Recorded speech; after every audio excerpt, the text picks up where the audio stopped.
بسم اللہ الرحمن الرحیم۔ حضور اکرم صلی اللہ علیہ وآلہ وسلم نے فرمایا، کیا کوئی ایسا نہیں ہے جو موت وارد ہونے سے پہلے خواب غفلت سے بیدار ہو؟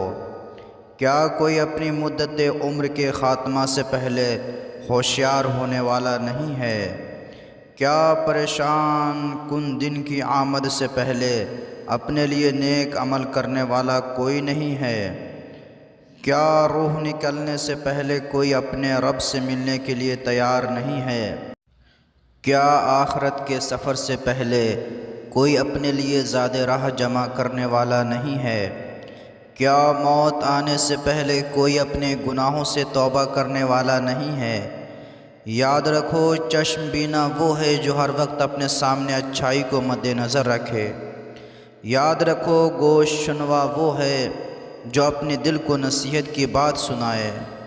یاد رکھو، مال کو بلا استحقاق خرچ کرنا اسراف و تبذیر ہے۔ یاد رکھو، قناعت اور اپنے خواہشات کو مغلوب کرنا سب سے بڑی پاک دامنی ہے۔